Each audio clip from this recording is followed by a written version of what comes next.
Narito ang iyong lingguhang horoscope para sa Gemini para sa araw ng February 1 hanggang February 7.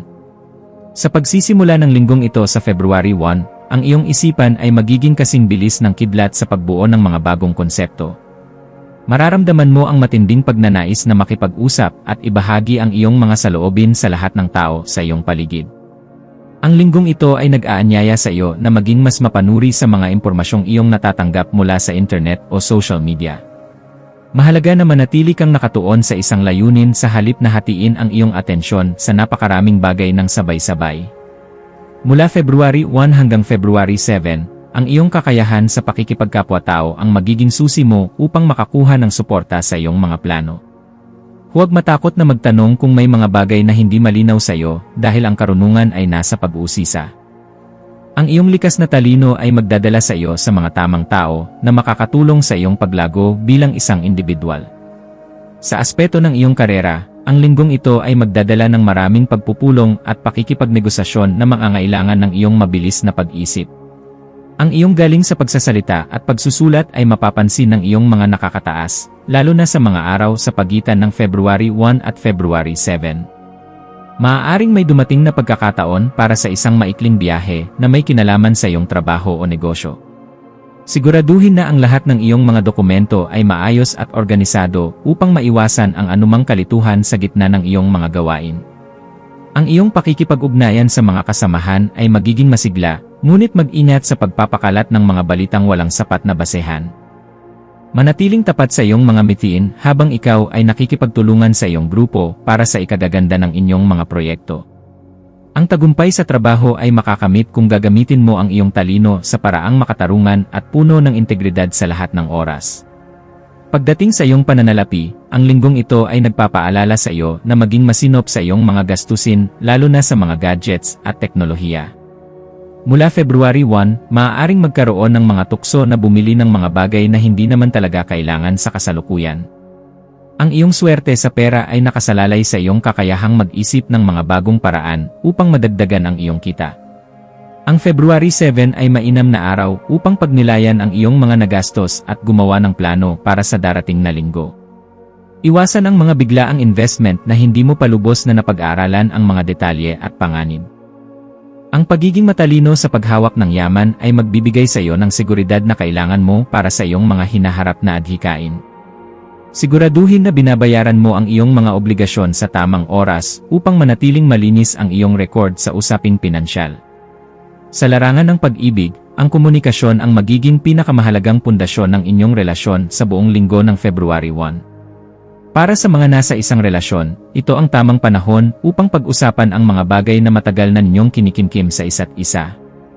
Ang iyong pagiging masayahin at madaling kausap ay magdadala ng bagong sigla sa inyong pagsasama hanggang February 7. Kung ikaw ay single, ang iyong karisma sa pakikipag-usap ay makakaakit ng mga taong may mataas na antas ng katalinuhan at katatawanan. Huwag hayaang ang iyong pag-aalinlangan sa pagpili ay maging hadlang sa pagbuo ng isang malalim na koneksyon sa taong iyong hinahangaan. Ang pagiging bukas ng iyong puso at isipan ay magdadala ng ligaya na magbibigay ng kulay sa iyong araw-araw na pamumuhay. Ang pag-ibig ay mas magiging matamis kung mayroon kayong pag-unawa sa pananaw ng bawat isa sa lahat ng pagkakataon. Ang iyong kalusugan ay magiging maayos kung bibigyan mo ng pansin ang iyong baga at ang iyong sistema ng paghinga sa araw-araw.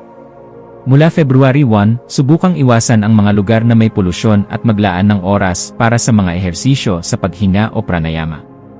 Ang sapat na pahinga para sa iyong isipan ay kailangan dahil sa tindi ng iyong mental na aktibidad sa buong linggo hanggang February 7. Ang paglalakad sa labas at paglanghap ng sariwang hangin ay makakatulong upang maibsan ang iyong stress at pag-aalala. Huwag mong ipagwalang bahala ang mga maliliit na senyales ng pagkapagod ng iyong boses o lalamunan dahil sa dami ng iyong pagsasalita. Ang pagkakaroon ng balanse sa pagitan ng iyong trabaho at pahinga ay magbibigay sa iyo ng enerhiyang kailangan mo upang maging produktibo. Siguraduhin na umiinom ka ng sapat na tubig upang manatiling hydrated ang iyong katawan sa gitna ng iyong mga gawain. Ang iyong mga maswerteng numero ay 5, 14, 23, at 32. Para sa iyong maswerteng kulay, ang dilaw at mapusyaw na asul ay magdadala ng kalinawan at positibong enerhiya sa iyong aura sa buong linggo. Ang dapat mong gawin ay mag-ayos ng iyong workspace at maglagay ng mga bagay na magbibigay sa iyo ng inspirasyon mula February 1. Ipagdasal ang pagkakaroon ng focus at disiplina sa iyong mga gawain upang hindi ka madaling madala ng mga distraksyon. Ang pananalig sa iyong sariling kakayahan na matuto ng mga bagong bagay ay magbubunga ng magandang resulta bago matapos ang February 7. Manatiling positibo sa kabila ng anumang gulo na maaaring dumaan sa iyong harapan sa mga darating na araw. Ang iyong lakas ay nasa iyong talino at sa iyong kakayahang makibagay sa anumang sitwasyong iyong kakaharapin sa buhay. Dapat mong ipagdasal ang kaligtasan ng iyong mga kapatid at mga malapit na kaibigan sa bawat sandali ng iyong buhay. Humingi ng gabay upang ang iyong mga salita ay laging maging instrumento ng kapayapaan at hindi ng kaguluhan mula February 1. Ang panalangin para sa karunungan ay makakatulong sa iyo na makita ang katotohanan sa bawat balita na iyong naririnig sa buong linggo. Ipanalangin din ang kagaanan ng iyong loob upang hindi ka madaig ng sobrang pag-iisip tungkol sa iyong kinabukasan hanggang February 7. Ang bawat umaga ay simulan sa paghingi ng gabay upang maging inspirasyon ka ng positibong pananaw sa iyong komunidad. Ang iyong pananampalataya ang magiging sandigan mo sa mga sandali ng pag-aalinlangan at takot na baka hindi mo kayang gawin ang lahat. Magtiwala ka na ang bawat hakbang mo ay ginagabayan ng poong may kapal para sa iyong ikabubuti at kaligtasan. Sa pakikipagkapwa-tao, ikaw ay magiging boses ng impormasyon at tulay ng ugnayan sa pagitan ng iba't ibang grupo sa iyong paligid. Ang iyong pagiging palakaibigan ay mapapahalagahan ng marami mula February 1 hanggang February 7, kaya huwag mag-atubiling makisalamuha. Maging maingat lamang sa pagbabahagi ng mga sikreto na ipinagkatiwala sa iyo upang hindi masira ang iyong integridad bilang kaibigan. Ang iyong pakikipag-usap sa iba ay magdadala ng mga bagong pagkakataon para sa mga kolaborasyon na makakatulong sa iyong mga plano. Ang pagpapakita ng tunay na interes sa mga karanasan ng iba ay magpapalalim ng iyong koneksyon sa mga taong mahalaga sa iyong buhay. Manatiling tapat sa iyong sarili habang ikaw ay nakikibahagi sa kagalakan at tagumpay ng mga taong nasa iyong paligid. Ang iyong presensya ay magsisilbing liwanag sa anumang pagtitipon na iyong pupuntahan sa buong linggo. Ang iyong pagiging malikhain ay nasa rurok nito, lalo na sa aspeto ng sining ng pagsasalita at pagsusulat sa linggong ito. Mula February 1, ang iyong mga kamay ay tila may mahika sa paggawa ng mga ulat o mga kwento na makakapukaw ng damdamin ng iba. Ang linggong ito hanggang February 7 ay mainam para sa pag-aaral ng mga bagong wika o anumang kasanayan sa komunikasyon. Hayaan ang iyong imahinasyon na lumipad at huwag limitahan ang iyong sarili sa kung ano lamang ang nakasanayan mo nang gawin.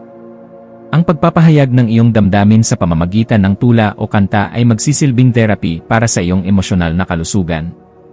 Ipakita ang iyong galing at huwag mahiyang ibahagi ang iyong mga ideya sa social media o sa mga publikasyon na iyong kinabibilangan. Ang iyong talento ay isang regalo na dapat mong gamitin upang magbigay ng saya at kaalaman sa mundong ito.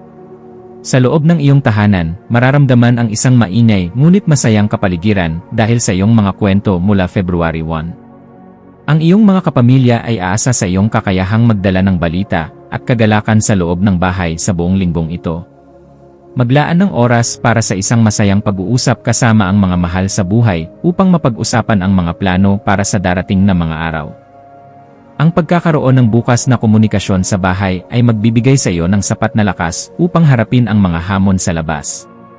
Iwasan ang pagdadala ng mga tsismis mula sa labas patungo sa iyong pamilya upang hindi magkaroon ng hindi pagkakaunawaan bago ang February 7. Ang iyong tahanan ay dapat maging lugar ng pagkatuto at pagbabahagi ng mga positibong karanasan sa bawat sandali ng iyong pamamalagi. Ang pagmamahalan sa pamilya ay lalong titibay kung mayroon kayong tapat na pag-uusap sa lahat ng bagay. Sa emosyonal na antas, maaaring makaramdam ka ng bahagyang pagkabalisa kung hahayaan mong malunod ka sa dami ng iyong iniisip. Mula February 1, mahalagang makinig sa iyong katahimikan sa loob ng iyong puso at magtiwala sa iyong nararamdaman tungkol sa mga mahalagang bagay. Ang iyong emosyon ay magiging sensitibo sa mga salita ng iba, kaya piliin ang mga taong magbibigay sa iyo ng inspirasyon sa buong linggo. Ang February 7 ay panahon ng pagpapakawala sa mga negatibong impormasyon na nagpabigat sa iyong isipan nitong mga nakaraang araw. Ang pagtanggap sa iyong mga limitasyon bilang tao ay magpapatatag sa iyong pagkatao at magbibigay sa iyo ng tunay na kalayaan. Manatiling matatag at huwag hayaang ang mga maliliit na komento ay magpabago sa iyong magandang disposisyon sa buhay. Ang kapayapaan ng isip ay makakamit kung matututo kang magpatawad at kalimutan ang mga maling salita ng kapwa. Ang espiritualidad ay magiging malakas na sandigan mo habang hinahanap mo ang katotohanan sa likod ng mga salita sa linggong ito. Ang paglalaan ng oras para sa tahimik na pagmuni-muni mula February 1 ay magbubukas ng mga bagong pintuan ng pangunawa sa iyong diwa. Maniwala ka na ang universo ay gumagawa ng paraan upang ibigay sa iyo ang linaw na iyong idinadalangin sa mahabang panahon. Ang iyong pananalig ay magsisilbing gabay mo sa mga sandali ng kalituhan o pagdududa sa iyong sariling kakayahan hanggang February 7. Ipagpatuloy ang paggawa ng mabuti sa pamamagitan ng pagbabahagi ng katotohanan ng walang halong paninira sa kapwa-tao. Ang iyong koneksyon sa banal na gabay ay magpapatatag sa iyong pananampalataya sa araw-araw na pamumuhay sa gitna ng ingay.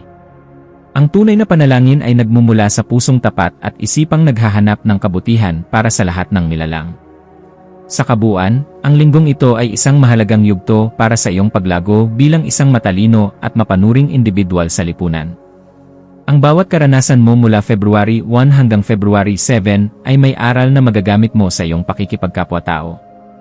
Huwag mong kakalimutan na ang tunay na kapangyarihan ay nasa tamang paggamit ng iyong dila at panulat sa lahat ng pagkakataon. Ang iyong determinasyon na maging tapat sa iyong mga salita ay magbubunga ng mga relasyong puno ng tiwala at respeto. Manatiling nakatapak sa lupa habang inaabot mo ang iyong mga pangarap sa pamamagitan ng iyong talino at pagsisikap. Ang linggong ito ay magtatapos ng may ngiti sa iyong mga labi dahil sa iyong mga nakamit na bagong kaalaman sa buhay. Ang iyong pagiging Gemini ay isang biyaya na dapat mong gamitin para sa pagkakaisa at hindi para sa pagkakawatak-watak. Maging handa sa mga sorpresang hatid ng tadhana na maaaring magpabago sa iyong pananaw sa mga bagay-bagay sa pagtatapos ng linggong ito. Ang bawat pagkakataon na darating ay dapat mong yakapin ng may bukas na isipan at pasasalamat sa iyong puso mula February 1. Ang iyong paglalakbay sa buhay ay puno ng mga kulay na magbibigay ng inspirasyon hindi lamang sa iyo kundi sa marami pang tao. Maniwala ka sa iyong sarili at sa iyong kakayahang lumikha ng isang buhay na puno ng katuwaan at malalim na pag-unawa. Ang iyong lakas ay nasa iyong kaisipan at ang iyong tagumpay ay nasa iyong pagpapasya sa bawat segundong lumilipas sa mundo. Magtiwala sa daloy ng buhay at hayaan itong dalhin ka sa tamang direksyon na nakalaan para sa iyong ikabubuti at kaligayahan. Ang iyong kinabukasan ay maliwanag hanggat ikaw ay nananatiling tapat sa katotohanan. Sa huling araw ng linggo, February 7, maglaan ng oras upang magpasalamat sa lahat ng mga bagong kaalamang iyong natutunan sa nagdaang linggo. Ang pagpapasalamat ay magbubukas ng mas marami pang pinto para sa mga himala na darating sa susunod na yugto ng iyong buhay. Handa ka na ngayon na harapin ang mga bagong hamon ng may sapat na karanasan at baon na karunungan sa iyong isipan. Ang iyong kakayahan na maging mabilis makibagay ay magsisilbing proteksyon mo sa anumang pagbabagong magaganap sa iyong paligid. Manatiling maging liwanag sa iba sa pamamagitan ng iyong mga salita at huwag mapagod sa paggawa ng tama sa bawat pagkakataon. Ang iyong buhay ay isang magandang kwento na patuloy na isinusulat ng iyong mga tapat na gawa at malinis na hangarin. Magalak ka dahil ang universo ay laging nakasuporta sa iyong mga adhikain para sa ikagaganda ng lahat.